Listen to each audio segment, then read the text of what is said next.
코로나19 국내 누적 확진자 수 이제 10,000명에 육박했습니다.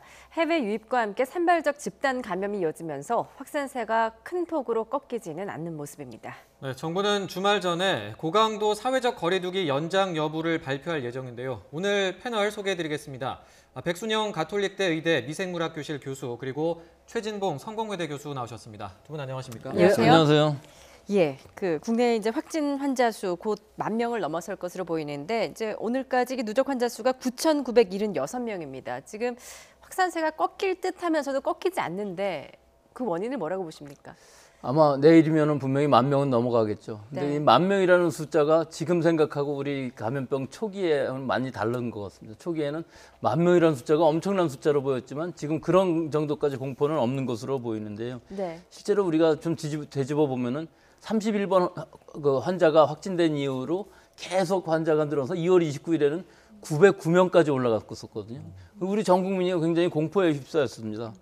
그런데 점점 줄어갔고 3월 13일 이후부터는 격리 해제자가 확진자보다 많아지기 때문에 실제 완치율이 높아져서 지금 거의 60%에 이르고 있는데요. 예. 그럼 이게 확산세가 꺾였냐 하면 또 그것도 아닌 것이 전체 환자 수, 국내에서만 발생하는 환자 수로 보면은 상당히 하향 안정세를 보이고 있지만 해외에서 들어오고 있는 환자가 또 상당히 많이 늘어난 것은 해외 상황이 원체 많이 악화되고 있기 때문에 예. 유증상자가 늘어나고 확진자도 늘어납니다. 또 그 나머지 부분들을 서울 수도권에 있어서의 그 원내 감염들, 또 의정부 성모병원이라든지 또 예. 교회라든지 또는 대구에 있어서의 그 요양병원들에 아직도 환자가 산발적으로 집단적으로 발생하고 있기 때문에 절대로 이게 안심할 상황이 아니고 언제 또 폭발적으로 늘어날지 모르는 이런 것을 안고 있긴 하지만 전체적으로 봤을 때 우리 방역 당국의 통제 안에는 지금 있는 것으로 보이는데 네. 이 곳곳에 여러 가지 위험성이 있다는 것이 좀 안심이 안 되는 부분입니다. 예. 교수님, 그 산발적 감염은 그러면 이게 우리가 무증상 감염 이야기도 많이 나오고 있잖아요. 그래서 이게 좀 통제하기 어렵지 않을까 이렇게 생각이 되는데 어떻게 좀 잡힐 수 있을까요? 그러니까 우리가 처음부터 이 무증상 감염이라는 걸 인정을 안 했었는데 중국에서 그런 역학 정보가 계속 나오고 있었거든요. 예. 근데 우리도 환자 수가 쌓이다 보니까 그런 환자들이 굉장히 많이 보였고 실제로 우리나라 환자들 중에서도 우리가 신천지 교인들을 계속 추적하다 보니까 우리나라 환자의 한 20% 정도가 무증상 감염이더라 하는 게 벌써 역학 정보를 우리는 알고 있게 됐고요. 네. 또 그중에 한 반 정도는 실제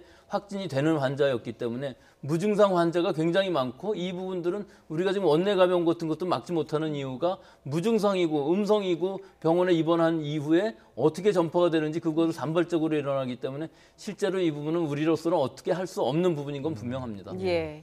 지금 이제 또 하나의 그 원인 가운데 하나가 이제 해외에서 유입되는 사례들이거든요. 그렇죠. 그렇기 때문에 이제 공항 검역에서 잘 걸러내는 게 중요할 텐데 이렇게 이제 확진자 수가 계속 늘어나니까 서울시가 모든 입국자에 대해서 코로나19 검사를 하겠다. 그렇습니다. 대부분 이제 보면 이렇습니다. 외국에서 유입되는 해외 유입 환자들, 환자라고 표현할 수 있죠. 입국자들을 보면 예. 대체적으로 유학생들이 좀 많은 비율을 차지하고 있고요. 서울에 거주하는 수도권에 거주하는 분들이 많습니다.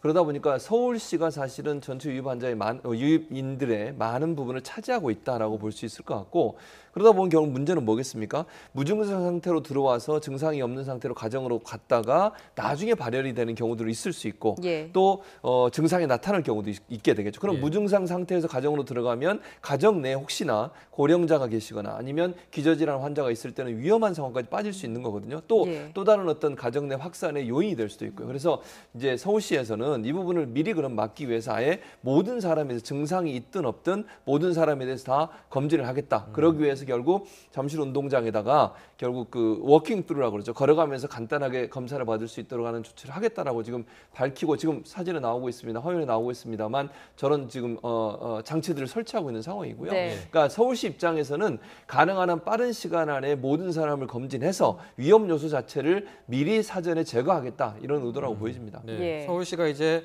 잠실 운동장에 선별 진료소를 설치하는 취지를 말씀해 주셨는데 그런데 이제 인천공항에서 잠실 운동장까지 어쨌든 그 해외 입국자들이 이동하면 그건 좀 문제가 되지 않느냐 이런 또 지적도 있는데 이 부분은 어떻게 생각하세요? 근데 실제로 인천은 이 서울 거주자들이 진단 검사를 받기엔 또 맞는 위치가 아닐 것 같고 인천 공항에다 그 많은 설치를 한다 그러면은 서울시에서 그 과연 관여할 수 있을까 하는 부분이 있고 결국은 집에 귀가를 한 후에 진단 검사를 받는다는 것도 서울시장님 말씀대로 일리가 있는 말이거든요. 예. 그래서 일단 이 유럽발이나 미국발은 지금 그렇게 하고 있거든요. 네. 유럽발은 전수조사를 하고 미국발인 경우 자가격리 집에 귀가한 이후에 3일 이내에 진단검사를 받게끔 되어 있기 때문에 예. 그에 준하는 것을 모든 입국자들한테 하겠다는 것인데 다만 서울 거주자에 하나는 것이죠. 근데 아마 이 숫자도 만만치 않을 것입니다. 지금 상황으로 봐서는 하루 1,000명을 할 수 있다는데 이 1,000명 갖고서 과연 이 계속 누적되는 유학생들 또 이 예. 입국하는 교민들이 과연 가능할지 그 부분은 잘 알 수 없겠습니다만은 분명히 중요한 조치이긴 합니다. 예. 지금 이제 해외에서 온 입국자들 같은 경우에는 자가격리가 지금 의무화되고 있지 않습니까? 2주 동안. 그런데 이제 그러다 보니까 가족 간에 그 전파되는 사례가 지금 점점 늘고 있거든요. 그렇습니다. 예. 그게 문제라는 거죠. 지금 서울시에서 이런 조치를 한 것도 사실은 그걸 막겠다고 하는 의지라고 저는 보여져요. 네. 그러니까 증상이 없는 상태에서 가정으로 돌아가서 2주간 자가격리 하는데 문제는 자가격리를 하는 상황이 다 다를 수 있거든요. 그러니까 철저하게 지키는 분들도 있고 예컨대 아예 그냥 그 미국에서 들어온 사람, 외국에서 들어온 사람이 혼자 방을 쓰고 화장실도 혼자 사용하고 식사도 따로 하고 이러면 이제 어느 정도 막을 수 있겠죠. 근데 네. 그게 이제 느슨해질 수 있잖아요. 2주간이라는 기간이 짧지도 않고 길다 보니까 뭐 얘기하고 대화하거나 식사를 같이 하게 되거나 아니면 화장실을 같이 쓰게 되면 그 사람이 쓰고 나오면 소독을 다 하고 다른 사람이 써야 되는데 네. 그게 안 되는 경우들이 있을 수 있지 않겠어요? 예컨대 뭐 손을 만지거나 아니면 입을 뭐 양치를 하거나 세수를 하거나 이러거나 손에 묻은 바이러스가 다른 사람이 또 양치를 하거나 아니면 세수를 했을 때 그게 전염될 가능성이 있고 예. 또 손잡이를 잡았을 때 가능성, 수건을 만졌을 때 가능성도 있는 거거든요. 그러니까 철저히 자가격리를 한다고 하는 것이 상당히 어려울 수 있다는 말씀을 드리는 거예요. 네. 뭐 열심히 하는 분도 있겠지만 조금만 느슨해지면 사실은 언제든지 무증상 감염자 같은 경우에 다른 사람한테 전파할 가능성이 높기 때문에 그러다 보니 아예 처음부터 그러면 모든 사람 전수 조사를 해서 가능성이 있는 사람들을 바로 격리시킬 수 있도록 하는 조치를 하겠다는 것이 서울시의 조치이기 때문에 예. 안전을 위해서는 이 부분도 필요한 부분이 아닌가 하는 생각이 듭니다. 예. 네. 그 이번에 그 국내 코로나19 좀 치명률 그러니까 확진 환자 가운데 사망자 수 얘기를 좀 해보면 지금 일단 1.69%로 이제 집계가 됐다고 하더라고요. 그런데 이제 어제 대구에서 46살 남성분이 이제 사망을 하셨는데 이 부분에 대한 관심이 집중이 됐던 게 원래 이분이 이제 기저질환이 없는 분이다 이렇게 알려졌었잖아요. 그런데 오늘 이제 방역 당국이 좀 다른 취지로 설명을 했는데요. 관련 내용을 잠시 들어보고 오겠습니다. 일단 현재까지 그 169분의 사망자분들 중에 기저질환이 없는 것으로 확인되고 있는 분은 한 분입니다. 그래서 이분은 그 이전에 보고가 됐었던 그 70대 남성 환자분이고요. 예. 그러니까 방역 당국의 설명은 그 이제 어제 숨진 40대 남성 같은 경우에는 기저질환이 있었다라는 취지로 지금 발표를 한 것 같아요. 교수님께서는 어떻게 보고 계십니까? 근데 제가 지금 이 내용을 보도를 보면은 이게 네. 어제 사망한 것이 아니라 전에 그 출근을 안 해서 사망하셨던 40대 환자가 기저질환이 있느냐 없느냐 지금 한 명이라는 것 때문에 그런 거거든요. 아마 그분의 얘기인 것 같은데요. 실제 사망 시점은 훨씬 더 전이었던 것 같습니다. 대구에서 사망한 건 맞는데 이 40대 환자가 그 기관지염 증상은 있었고 약간 혈압이 높았던 정도였는 것인데 네. 이것을 과연 기저질환으로 볼 수 있느냐 하는 판단의 차이였던 것 같아요. 그래서 이 상황을 보면 이분은 기저질환이 없는 것으로 보는 것이 맞는데 이 방역당국에서는 기저질환이 있었던 것으로 했다. 그래서 이 부분이 좀 혼란이 되고 있는 상황인데 너무 그 기저질환이라는 것을 우리가 고혈압이 물론 기저질환이긴 하겠습니다만 어느 정도의 고혈압이냐에 따라서 달라질 수가 있는 것인데 예. 이 판단 기준이 지금은 물어봐서는 한 명이다 하는 것은 169명 중에 한 명이다 하는 것은 좀 문제가 있었던 것으로 보이고요. 이게 1.69%라는 게 사실은 우리나라 의료 수준에서 보면 상당히 높은 수준이거든요. 네. 근데 우리나라의 특성상 지금 요양병원에서 또는 이 정신과 폐쇄병동에서 굉장히 고령이시면서 기저질환이 아주 심각하셨던 분들이 많이 사망을 하심으로 해서 이렇게 점점 높아져서 우리 3월 초만 해도 0.5% 수준이었었는데 지금 거의 한 달 만에 이게 1.69%까지 올라갔고 지금은 이 분모인 확진자 수가 늘어나지 않기 때문에 네. 환자 중에 사망하는 사람이 더 많이 돼서 점점 높아지고는 있습니다만 다른 외국에 비하면 우리가 일시적인 그 의료 공백이 있었음에도 불구하고 이 정도로 유지하고 있다는 것은 우리나라 방역이 참 잘 되어 있다는 건 알 수 있는 사실입니다. 예. 교수님 그러면 그 기저질환 여부는 어쨌든 뭐 판단의 의료진이라든지 뭐 판단에 따라서 좀 어디까지를 기저질환으로 볼 건가 이게 좀 달라질 수 있다는 그렇죠. 우선 제일 말씀인 먼저 심혈관계 질환이 제일 중요한 기저질환으로 보이는데 거기에 고혈압 같은 것들이 다 들어가거든요. 예. 그럼 고혈압의 그 최고 혈압을 어느 정도까지를 고혈압으로 볼 수 있느냐? 또 고혈압이 있었는데도 모르고 사는 사람들도 많이 있었기 때문에 나중에 뭐 혈압이 얼마였기 때문에 사망했는데 기저질환이다 이렇게 보기가 굉장히 어려운 부분이 있어서 연세가 우리가 지금 사망하시는 분들이 77.4세거든요. 그럼 77.4세에 기저질환이 아마 없으신 분은 거의 없었을 것으로 보이고 예. 드문드문 아마 거의 기저질환이 없으셨던 분이 있었을 것 같은데 전부 있는 것으로 아마 판단을 한 것이라 이런 얘기가 지금 나오는 것 같습니다. 예. 예.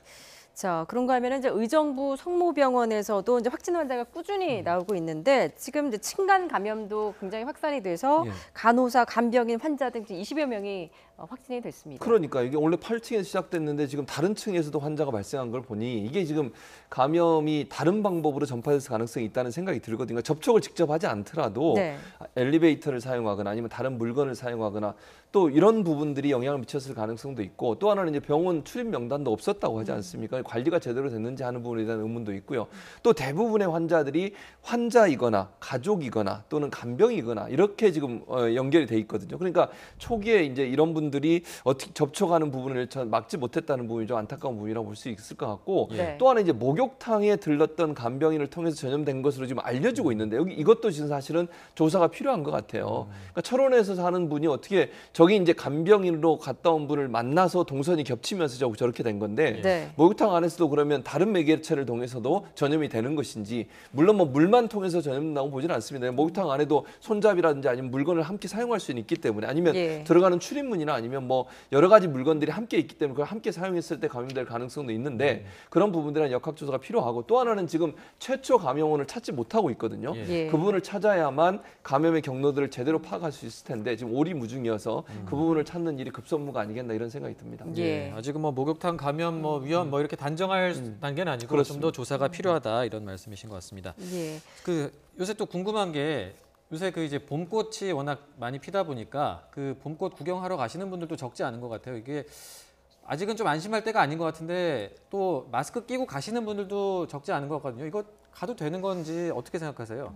물론 밖에 나가서 바람도 쐬고 햇볕도 쏘이고 하기는 해야 되겠죠. 하지만 이게 꽃을 본다는 것은 지금은 맞지 않는 것 같습니다. 너무 많은 인파가 모이는 곳에 우리 시위 같은 것들을 하지 말자 그러는 이유도 그런 거 아니겠습니까? 사람들이 밀접 접촉을 하는 것이 아무리 야외라 할지라도 꽃 구경이 아닌 산책이라든지 사람이 없는 데서 마스크를 쓰고 어느 정도 하는 것은 좋겠지만 그 목적 자체가 좀 지금 상황으로서는 자제해야 될 부분이라고 보입니다. 예. 이런 가운데 이제 사회적 거리두기가 이번 주말이면 끝났는데 이게 연장될지 여부도 지금 관심인 것 같습니다. 지금 정부는 이제 이 고강도 사회적 거리두기가 좀 코로나19 확산을 막는데 성과를 냈다 이렇게 지금 평가를 하고 있는 것 같아요. 그렇죠. 왜냐하면 지금 현재 확산세가 일정 주춤해지고 두 자릿수로 계속 유지를 하고 있는 거잖아요. 아직 완전히 종식되진 않았지만 어느 정도 통제가 가능한 범위 내에서 이루어지고 있다고 보여지는데 물론 네. 뭐 산발적으로 집단감이 일어나는 부분이 있긴 합니다만 예. 그렇다고 하면 이걸 어느 정도 사회적 거리두기가 영향을 미쳤다고 볼 수 있는 것이죠. 그런 상황이라고 하면 지금 현재 이 상황의 사회적 거리두기를 포기하거나 아니면 이제 그만두게 되면 다시 확산세가 증가할 가능성을 충분히 우리가 생각해 볼 수 있는 겁니다. 특히 이제 집단적으로 모이는 장소라든지 아니면 공동으로 생활하는 곳들이 다시 모이게 되면 혹시나 감염의 우려가 더 커질 수 있기 때문에 제가 네. 볼 때는 사회적 거리두기를 좀 더 연장할 가능성이 있지 않을까.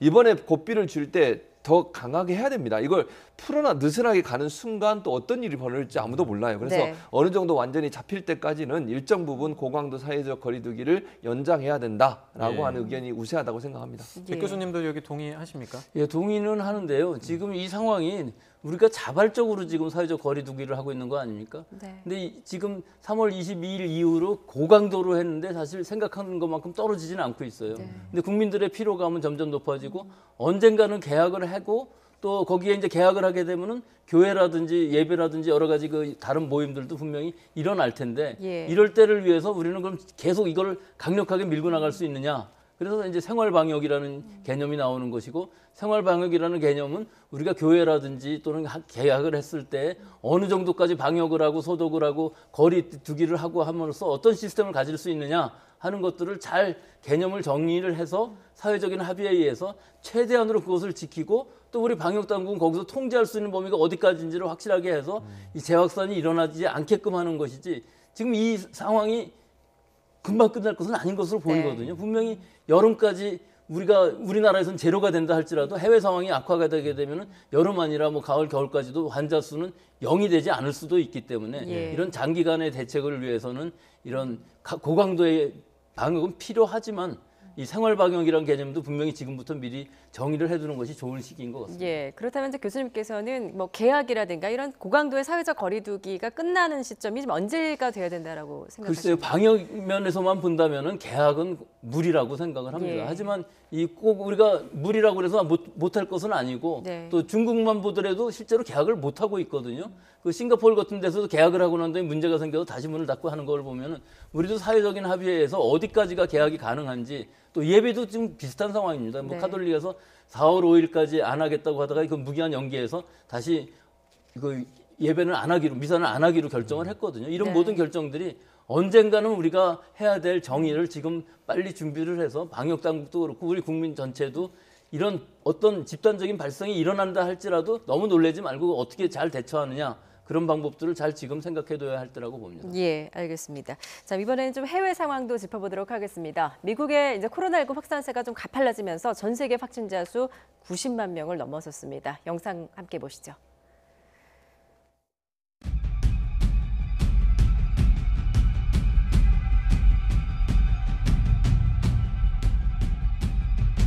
플로리다주 텔러에시에 있는 대표적인 주립공원입니다.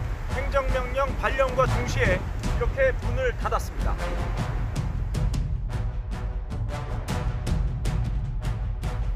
I am looking at hotspots. I am looking where flights are going into hotspots. Some of those flights.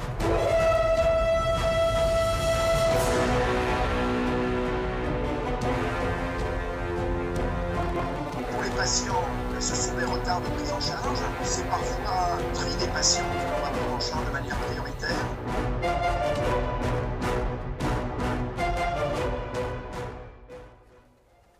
예, 지금 뭐 미국의 상황이 굉장히 심각한데 닷새 만에 10만 명에서 20만 명이 됐다고요. 그렇습니다. 그러니까 예. 엄청난 증가 속도죠. 그래서 이게 사실은 이제 미국 입장에서는 당황스러울 거예요. 초창기에 사실 초기에 이 문제를 제대로 대응하지 못한 부분이 뼈아픈 부분이라는 생각이 들거든요. 트럼프 대통령이 처음 이 문제가 발생했을 때 어떻게 했습니까?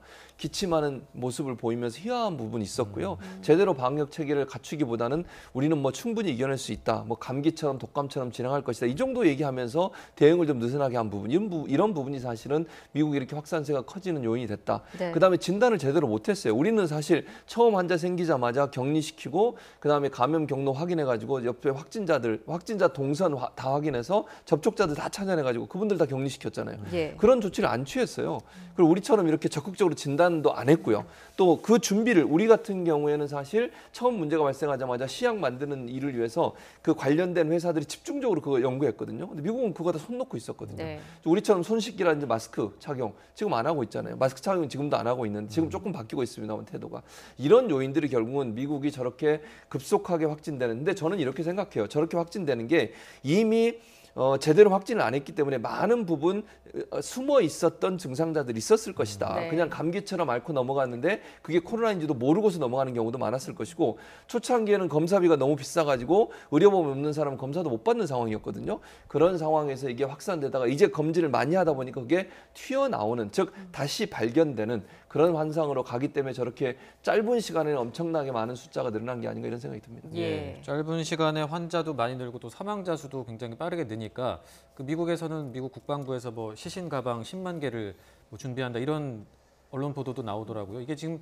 그만큼 상황이 심각하다는 반증인 거죠? 예, 이게 뭐 초기부터 예상이 됐던 일인데 이게 처음에 초기 대응이 1월 21일 날 처음 환자가 생겼는데 그 이후로 진단을 안 하다가 진단을 많이 하게 되니까 교수님 말씀처럼 이게 갑자기 폭발적으로 늘어난 것으로 보이지만 실제 있는 것을 찾아내는 상황인데 지금의 더 심각한 문제는 뭐냐 하면은 이 환자들이 진단은 공짜로 받을지 무료로 받을지 모르지만 일단 진단을 받은 후에 치료를 받게 되면 보험이 없으면 엄청난 치료비가 나올 수가 있거든요. 그래서 결국은 의료 접근성이 굉장히 떨어져요. 또 방역 당국에서는 이 환자들을 찾아서 선제적으로 방어를 하고 이 확진을 우리처럼 무증상 환자를 찾아내는 것이 아니라 이 사람들은 지금 찾아내는 환자들은 거의 대부분 어디서 감염된지도 모르는 상황이거든요. 네. 그러니까 선제적으로 감염을 막을 수가 없어요. 확산을 막을 수가 없는 이런 상황이기 때문에 이렇게 폭발적으로 늘어나면서 의료 공백이 결국은 생기는 것이죠. 예. 그 의료 공백이 생기는 것에 대해서 임시 병상을 굉장히 많이 만들 겁니다. 미국 네. 당국에서는 뭐 주 정부군도 있고 병원선도 있고 모든 연방 정부에 있는 병원들도 굉장히 많고 이 군 안에 있는 베트랑스 하스피털이라든지 이런 데가 다 임시 병상이 되고 의료진도 얼마든지 할 수가 있는데 실제 그 대응이 얼마나 빨리 갈 수 있느냐 하는 부분이 있어서 예. 이 대응이 늦어지게 되면 사망자가 폭발적으로 될 수가 있기 때문에 예. 뭐 10만이냐 20만이냐 이 숫자가 우리랑 전혀 다르지 않습니까? 네. 우리는 169명을 많다고 생각하고 있는데 여기서는 지금 10,000명, 20,000명이 아니라 10만 명, 2만 명, 20만 명이라는 걸 얘기하고 있으니까 아마 미국의 방역 당국이라든지 의료진들이 엄청나게 아마 힘이 세기 때문에 어느 수준에서는 분명히 아마 한 달 정도면 어떤 제압은 가능할 거라고 봅니다만 네. 그런 피해가 이렇게까지 난다는 것은 트럼프 대통령의 책임이 선제적인 공격을 못했다는 책임이 굉장히 큰다고 봅니다. 예. 뭐 이렇게 이제 미국에서 코로나19의 확산세가 걷잡을 수 없이 번지고 있는데 말씀하셨듯이 이제 앞으로 2주 그리고 4월 말에 정점을 찍을 것이다라는 전망도 나오고 있습니다. 뉴욕 주지사의 발언을 들어보시죠.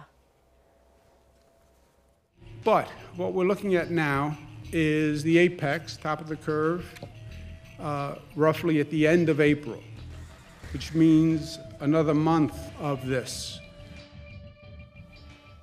예, 뭐 미국 이렇게 좀 심각하다 보니까 이제 미국 정부가 트럼프 대통령이 마스크 착용 지침을 지금 굉장히 신중하게 검토하고 있다라는 그렇죠. 보도가 들려오더라고요. 저는 이것도 늦었다고 생각해요, 예. 사실은. 그러면서 하는 얘기가 또 뭐였습니까? 트럼프 대통령이 없으면 스카프도 해도 된다 이런 얘기를 했는데 스카프하고 마스크는 완전히 기능 자체가 다릅니다.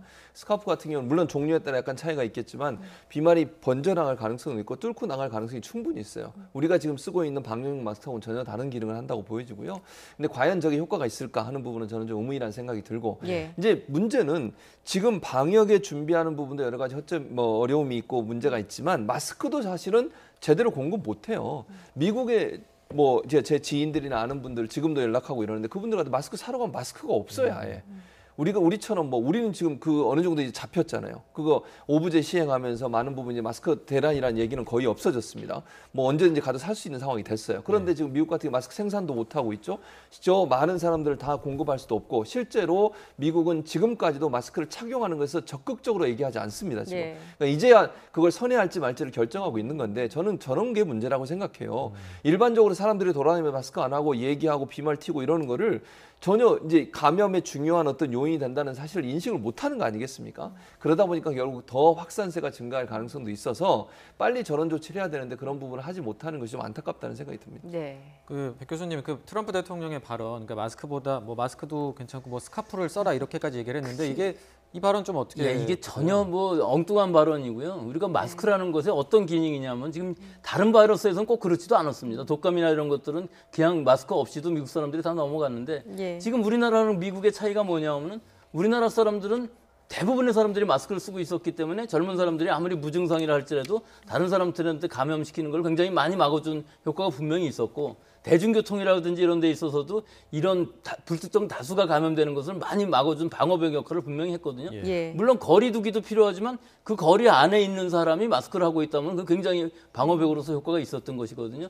근데 미국의 경우는 거의 마스크를 안 하고 있었기 때문에 그 지역사회 전파가 굉장히 많아졌고 이미 지금은 늦었고 또 이 마스크라는 것을 보급할 수도 없는 뭐 언젠가는 만들어는 내겠죠. 뭐 억지로 만든다면 미국 안에서 어떤 회사를 가지고서라도 만들 수는 있겠지만 시간의 문제가 있기 때문에 상당히 늦은 선제적인 조치가 되지 못했다 하는 것은 분명한 것 같습니다. 예, 뭐 미국 정부뿐만 아니라 이제 마스크 착용에 굉장히 소극적이었던 건 WHO도 마찬가지였거든요. 근데 이제 WHO에서도 마스크 착용을 이제 굉장히 유용성에 대해서 좀 시사를 했습니다. 그렇습니다. 예. 이게 이제 인정을 하는 거죠. 사실 아시아, 우리나라를 포함해서 중국이든 뭐 아시아 계통에 있는 나라들은 대체로 마스크를 강력하게 주장을 했고 우리 정부는 더더욱 주장을 했었죠. 그만큼 초창기부터 의사 선생님들이나 감염병 전문가들이 늘 얘기했던 게 손 잘 씻고 마스크 써야 된다. 이거는 우리가 처음 이 문제 발생할 때부터 지속적으로 방송을 통해서 얘기하고 강조했던 내용입니다. 그래서 지금 백수정 교수님 말씀하신 것처럼 어느 정도 방어벽을 칠 수 있는 장치가 마련돼 있었는데 WHO나 유럽이나 미국 같은 경우는 입장에서는 마스크의 중요성을 그렇게 중요하게 생각하지 않았어요. 네. 그러다 보니까 확산되는데 방역막 하나가 없어진 거죠.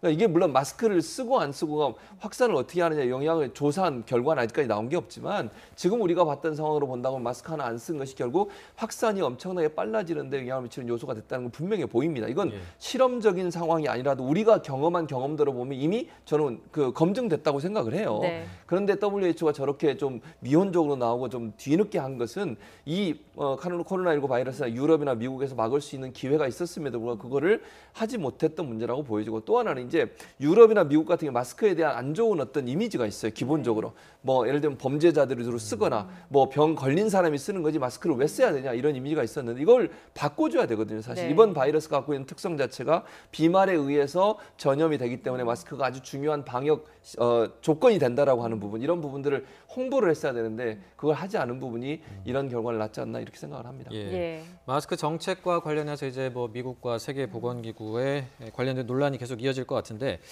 일본 얘기도 좀 해보겠습니다. 아베 총리가 이제 각 가구에 1000 마스크를 2장씩 지급을 하겠다 이렇게 밝혔는데 여론의 반응이 좋지가 않습니다. 관련해서 인터뷰 내용 들어보고 오시죠.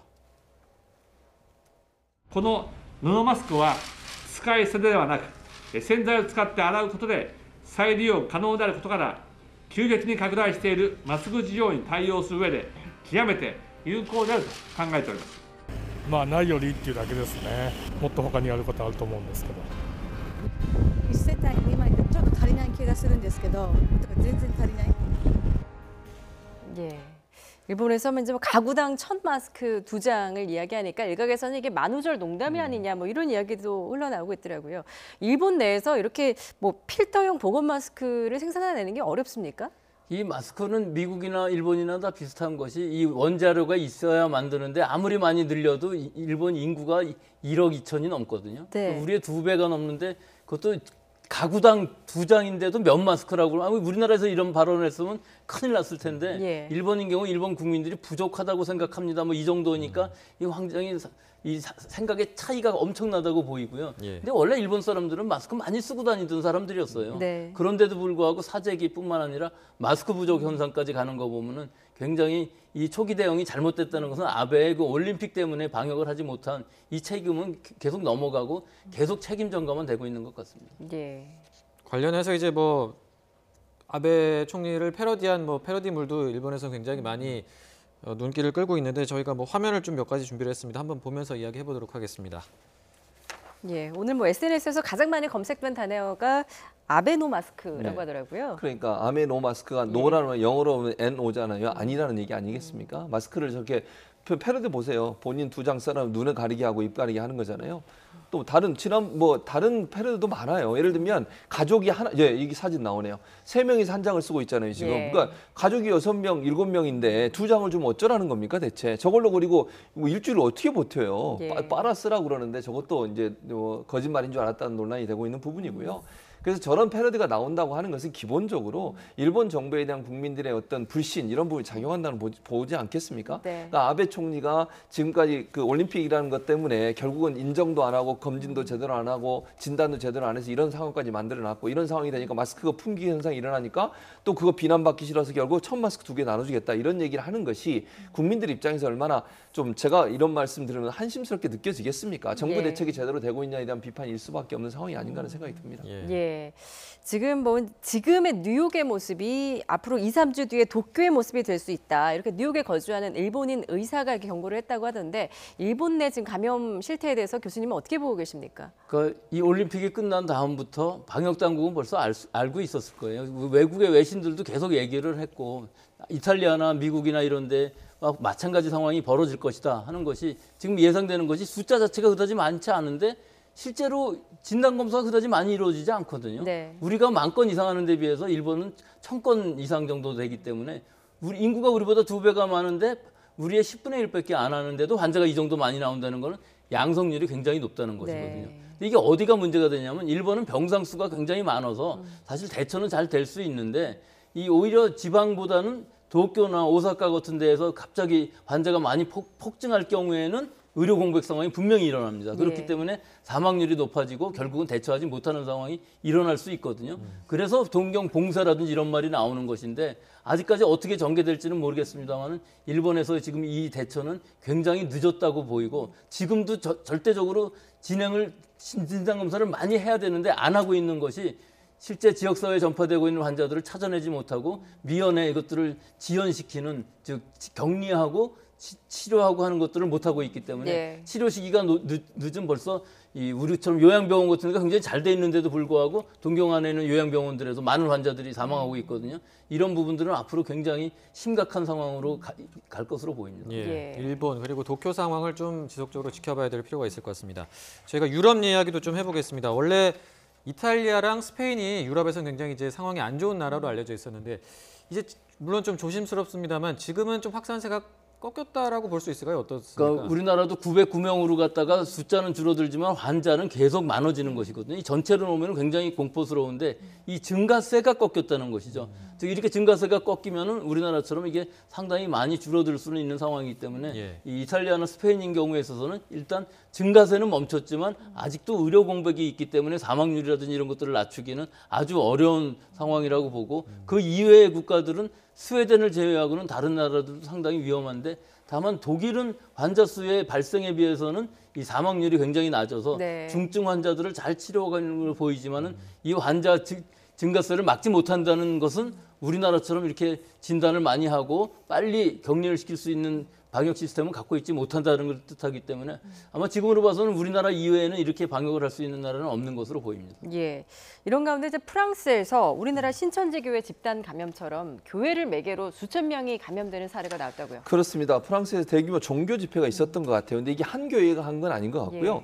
이제 아마 그 5일 동안 프랑스 알자스 주의 뮬루즈라는 시에서 기독교 복음주의 교단의 그 열린문 교회라는 교회가 있는데 이 교회에서 아마 전국에서 모인 사람들이 함께 기도회를 했던 것 같아요. 2,000명이 밀집해서 기도회를 했다고 그러거든요. 네. 그러니까 한 교회만 한 게 아니라 아마 행사를 했던 것 같고요. 5일 동안 2,500명 가량이 모여서 집회를 했는데 이게 이제 현재 그 감염된 사람들을 그 역추적해 보니까 프랑스 최대 집단 감염 가운데 하나로 인식되고 있다는 발표가 나오고 있습니다. 왜 그러냐면 2월 17일부터 닷새 동안 했거든요. 근데 이 2월 17일 이 시점 이 집회가 이 집회가 있었던 시점에 프랑스 전역에 코로나19 확진자 12명에 불과했어요.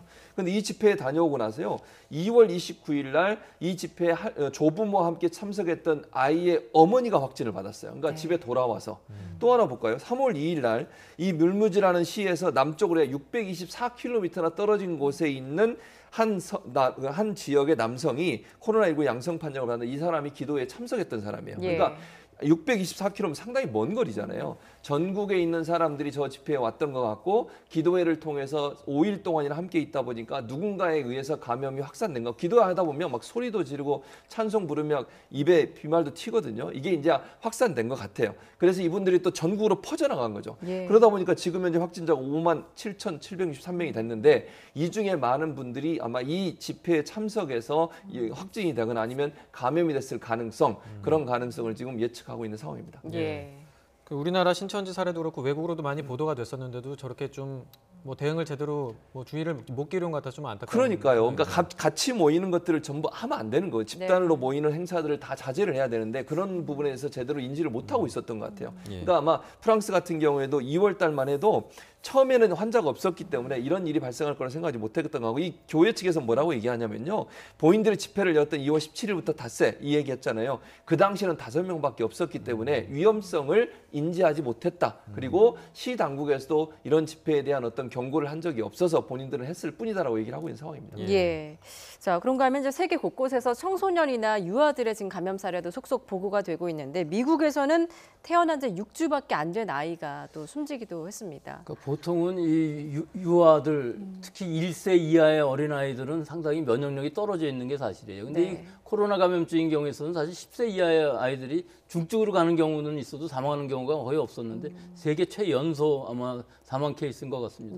1세 이하라는 의미는 엄마로부터 받은 항체가 남아 있기는 하지만 자기가 만드는 항체가 아직 생기지 않은 이런 상황이 될 수가 있고 상당히 감염증이 약할 수도 있기 때문에 굉장히 주의해야 되는데 이게 미국의 특성상 굉장히 심각한 중증 상태가 된 다음에 병원에 가서 치료 시기가 늦어서 아마 사망한 것으로 보이기 때문에 예. 우리하고는 상당히 거리가 있는 의료 접근성이 굉장히 많이 떨어진다는 부분에서 사망 케이스가 나온 것으로 보여서요. 네. 오히려 후진국들만도 못한 그런 미국의 실상이 지금 보여지는 것 같아서 참 안타깝습니다. 예. 그 어린 아이들 같은 경우에는 치료 자체도 좀 그러니까 성인하고는 다르게 쉽지 않을 것 같은데요. 어떻습니까? 글쎄요, 일단 지금 이 바이러스에 대한 백신도 없고 치료제도 없기 때문에 어떻게 하면 증상을 상당히 가라앉혀 주면서 연장을 시켜서 견딜 수 있게 해주면서 본인의 면역 체계가 이걸 이겨내야 되는데 예. 실제로 이 태어난 지 한 달 반밖에 되지 않는 아이는 예. 자기가 만드는 항체라기보다는 엄마로부터 받은 것밖에 없기 때문에 이 코로나19에 대한 항체는 거의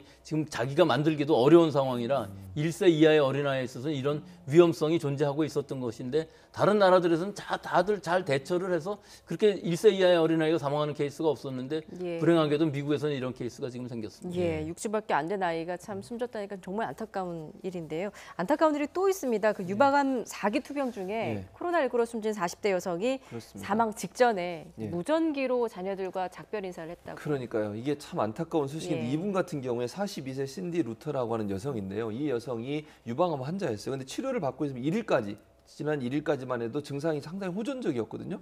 그런데 2일부터 갑자기 증상이 악화됐죠. 지금 사진에 나오고 있는 저 모습인데요. 그러면서 코로나19 감염이 된 게 확진을 받고 결국 사망하게 됐는데 사망하기 전에 이 그 벽에 그러니까 유리로 된 벽 안에 자기는 안에 있고 아이들은 밖에 있어서 거기서 무전기로 얘기를 네. 할 수밖에 없는 상황이었어요.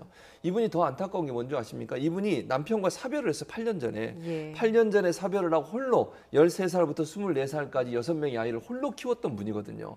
그러니까 아이들을 두고 가는 게 얼마나 가슴이 아팠겠습니까? 네. 이제 아이들이 혼자 그냥 자기들끼리 살아가야 되는 상황이잖아요. 그런 상황에서 안타까움을 전하고 있고 그러다 보니까 미국 내에 시민들이 돈을 모았어요. 후원금을 모았는데 약 44만 달러가 모금이 됐다고 해서 예. 그래도 위로가 되는데 어쨌든 남아있는 저 자녀들이 자기들끼리 서로 이제 위로하면서 살아야 되는 상황이 됐고요.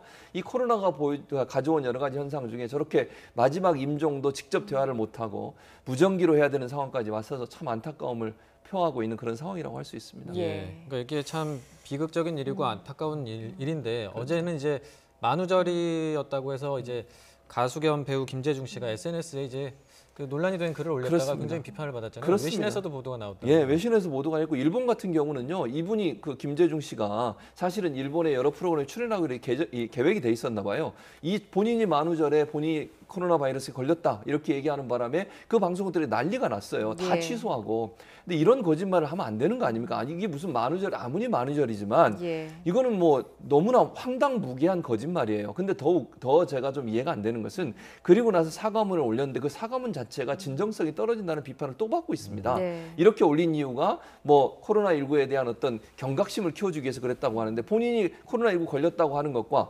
경각심을 키워주는 것과 무슨 연관관계가 있는지 잘 모르겠어요. 저런 거짓말을 통해서 본인이 뭐 관심을 받고 아니면 본인은 즐거울지 모르지만 얼마나 많은 사람들이 저것 때문에 긴장도 하고 걱정도 하고 또 방송국들은 모든 프로그램 취소하는 일까지 있었고 그러다 예. 보니까 이 외국 언론들은 이 문제를 보도하면서 비판적 입장을 취하고 있습니다. 예, 뭐 국가적인 망신까지 됐는데 교수님 이런 경우에 좀 처벌은 좀 어려운 거죠? 글쎄요, 이 변호사님들 말씀으로는 이건 처벌할 법적 규정이 전혀 없다고 그래서 경범죄조차도 아마 안 된다고 하는 걸 보니까 네. 예, 도덕적으로는 죄가 될지 몰라도 아마 법적으로는 처벌은 어려운 것 같습니다. 예, 이런 감염병 사태에서는 정말 저런 가짜 뉴스도 물론 안 되겠지만 저런 거짓말 정말 안 될 것 같습니다. 예, 지금까지 백순영 가톨릭대 의대 교수, 최진봉 성공회대 교수와 함께 말씀 나눠봤습니다. 잘 들었습니다. 고맙습니다.